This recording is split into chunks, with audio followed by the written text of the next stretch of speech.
जय हिंद। मैं सुनीता कुमारी आप सबका स्वागत करती हूँ आदर्श पूर्व IAS ग्रुप में। दोस्तों, अभी होने वाली परीक्षा यूपी ARO के लिए मैं एक सामान्य हिंदी की सीरीज चला रही हूँ, जिसमें मैंने विलोम शब्द, वाक्यांश के लिए एक शब्द, तत्सम तद्भव और पर्यायवाची कंप्लीट करा चुकी हूँ। और उसी से रिलेटेड मैंने कुछ क्वेश्चन भी कराए हैं। वो वही क्वेश्चन है जो किसी न किसी परीक्षा में पूछे गए क्वेश्चन है। और अभी मैं वाक्य अशुद्धि करा रही हूँ।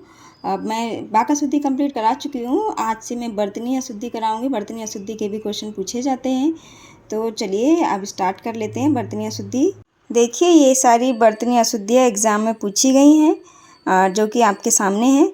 किस ईयर और किस एग्ज़ाम में पूछी गई है साफ साफ लिखा गया है। उत्तर प्रदेश लोक सेवा आयोग द्वारा आयोजित विविध परीक्षा में पूछे गए वर्तनी से संबंधित प्रश्नोत्तर नीचे दिए गए हैं। इसमें देखिए, एक तरफ अशुद्ध वर्तनी दी गई है, दूसरी तरफ शुद्ध वर्तनी दी गई है। तो चलिए आज हम पहले देख लेते हैं। आज का पहला, कुआं कैसे लिखा जाता है। देखिए, मात्रा का यहाँ परिवर्तन हुआ है।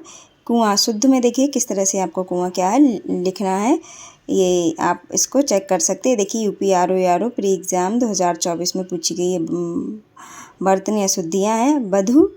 वधु देखिए किस तरह से लिखा जाएगा। और अनुग्रहित, ये सारे शब्द क्या है, एक कॉपी कलम आप लीजिए और उस पर आप प्रैक्टिस कीजिए, क्योंकि ऐसे आप देखेंगे तो आप क्या है, अभी तो आप पढ़ते समय आपको लग रहा होगा हाँ ये सही है ये गलत है, बट एग्ज़ाम में क्या होता है आप भूल जाते हैं।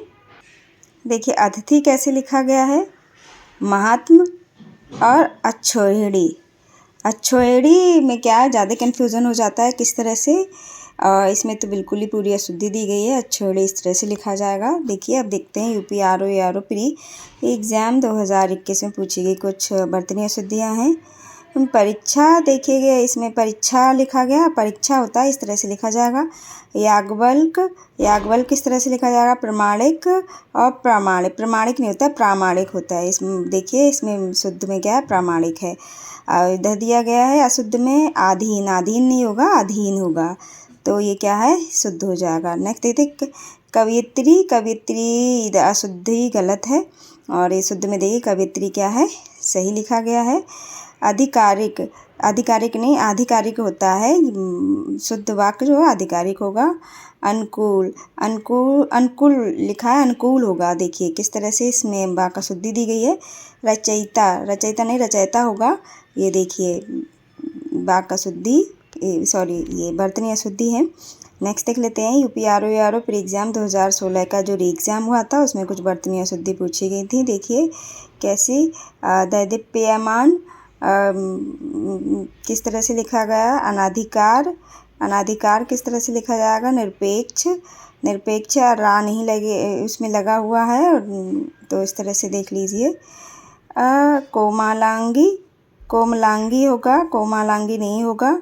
अनुग्रहित देखिए किस तरह से इसमें वाक्य शुद्धि दी गई है। आप क्या, मैं बार बार बोल रही हूँ, आप एक कॉपी कलम लीजिए और उस पर क्या कहते हैं बार बार प्रैक्टिस कीजिए, जिससे क्या है आपको ये अच्छे से भूलेंगे नहीं, कंफ्यूज नहीं होंगे और आपको पता रहेगा कि कौन सा शब्द किस तरह से लिखा जाएगा। चिन्ह देखिए किस तरह से लिखा गया है। पौराणिक लिखा गया, पौराणिक होगा। कौतूहल नहीं होता, कौतूहल होता है। देखिए, ज्योत्सना इसमें क्या है, गलत लिखा गया है। ज्योत्सना आधा ता और आधा सा बनेगा। इधर देखिए, सम्मिलित होगा, ये सम्मिलित लिखा है, सम्मिलित इस तरह से लिखा जाएगा। उत्कर्ष होगा। विरहणी होगा। तो ये देखिए किस तरह से वाक्य शुद्धियाँ दी गई हैं, वर्तनी अशुद्धि दी गई हैं। और इन वर्तनी अशुद्धि का अगर आप प्रैक्टिस कर लेंगे तो आपके एग्ज़ाम के पॉइंट ऑफ व्यू से बहुत ही ज़्यादा इम्पॉर्टेंट हैं। अब देख लेते हैं यूपी ARO प्री एग्ज़ाम 2017 में पूछी गई कुछ वर्तनी अशुद्धियाँ हैं। देखिए, कपूत का होगा कपूत, और नौकरी का होगा नौकरी। ये देखिए इस तरह से ये शुद्ध शब्द लिखा गया है। देखिए, निरपराध लिखा है, निरपराध नहीं होता, निरपराध होता है। मिथिलेश कुमारी अशुद्धि किस तरह से लिखा गया, मिथिलेश कुमारी होगा। इस तरह से पुष्पांजलि पुष्पांजलि में क्या है, उसकी मात्रा गलत लगी हुई है, तो पुष्पांजलि ऐसे लिखा जाएगा। उज्ज्वल किस तरह से, देखिए दोनों जा क्या है, आधे जा बनेंगे, ये इसमें इस तरह से शुद्ध शब्द ये हो जाएगा। उत्कर्ष बड़ा सा नहीं बनेगा, पेट पटा सा बनेगा। देखिए उत्कर्ष इस तरह से लिखा जाएगा।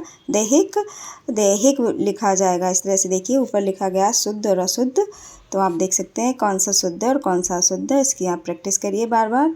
पौरुष पौरुष किस तरह से लिखा जाएगा, इस तरह से देखिए। और पुनरुत्थान पुनरुत्थान इस तरह से लिखा जाएगा। रचयिता नहीं, रचयिता होगा। उपलक्ष्य में या बनेगा, पूरा छा नहीं बनेगा।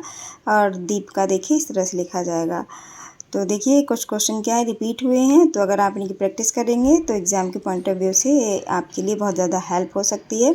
हिरण्यकश्यप, ये बहुत बार क्या कहते हैं एग्ज़ाम में पूछा गया क्वेश्चन है। हिरण्यकश्यप नहीं होगा, हिरण्यकश्यप होगा।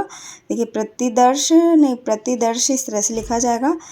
भास्कर आधा सा बनेगा इस तरह से। देखिए वाग्मय किस तरह से लिखा जाता है, वैमनस्य देखिए। और पौण, ये इसमें क्या बहुत माइनर सी मिस्टेक हैं, और आप अगर इनको ध्यान से करेंगे और आप इनकी प्रैक्टिस करेंगे तो ही आप क्या है वहाँ पे सही आंसर दे पाएंगे। क्योंकि अगर आप इनको, अभी तो आपको पढ़ते समय बिल्कुल सही लग रहा होगा, हाँ ये सही है ये गलत है, लेकिन वहाँ पे क्या है सेम 4 ऑप्शन दिए गए होते हैं, तो वहाँ पे माइंड क्या है कन्फ्यूज़ हो जाता है। हम तभी अपना राइट आंसर लगा सकते हैं जब हमको पता हो कि ये शब्द किस तरह से लिखा जाता है, और हमें 100% श्योरिटी हो कि हाँ यही शब्द क्या है सही है, तभी हमारा आंसर इस तरह के क्वेश्चंस में 100% सही रहता है। देखिए चरमोत्कर्ष किस तरह से लिखा जाएगा, दृष्टा, और आहार की जगह आहार होगा। कुशासन किस तरह से, कुशासन होगा। आँख में चंदबिंदी लगेगी, आँख अब नीचे देख लेते हैं। UPRO जो निरस्त हुई थी सेवा 2016 की, उसमें देखते हैं किस तरह की बर्तनी अशुद्धियाँ पूछी गई थी। खिवैया नहीं, खवैया होगा। षट दर्शन इस तरह से लिखा जाए। क्लिष्ट आधा का बनेगा।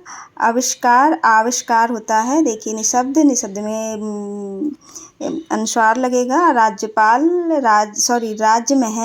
राजमहल होता है, राज्य नहीं होता। अक्षोहिणी किस तरह से लिखा जाएगा, श्री कृष्ण की अक्षोहिणी सेना थी तो अक्षोहिणी देखिए इस तरह से लिखा जाएगा। न्यौछावर इस तरह से लिखा जाएगा। अनपेक्षित होता है, अनापेक्षित नहीं होता है। उन्नयन में पूरा इस तरह से आधा ना और पूरा ना बनेगा। देवर्षि देखिए किस तरह से लिखा जाएगा। जमाता नहीं होता, जामाता होता है, जा पे भी आकर डंडा लगता है। और निरोग देखिए किस तरह लिखा जाएगा, निरोग नहीं होगा, निरोग होगा। और प्रेवशन नहीं होगा, प्रेवसान होगा। और नेक्स्ट देख लेते हैं UPRO प्री 2014 में पूछी गई कुछ बर्तनी अशुद्धियाँ, उनको देख लेते हैं। क्लेश का क्लेश होगा। हिरण्यकश्यपु देखिए, हिरण्यकश्यपु किस तरह से लिखा जाएगा, आप देख लीजिए कितना ज़्यादा इम्पोर्टेंट। एक हिरण्यकश्यपु और एक कवयित्री, ये बहुत ज़्यादा श्रृंगार उज्ज्वल, और इस तरह से ये क्वेश्चन क्या है बार बार पूछे जाते हैं कि श्रृंगार किस तरह से लिखा जाएगा, उज्ज्वल, इन सब की आप प्रैक्टिस कर लीजिए। कवयित्री और द्वंद्व। तो आपको हमारी वीडियो कैसी लगी, अपना बहुमूल्य सुझाव देके अवश्य बताएं। अगर कुछ इसमें डेवलपमेंट करना है तो प्लीज़ आप अपना राय ज़रूर दें कमेंट के माध्यम से। अगर आपने अभी तक हमारा चैनल सब्सक्राइब नहीं किया है सो प्लीज़ सब्सक्राइब कर लें। धन्यवाद।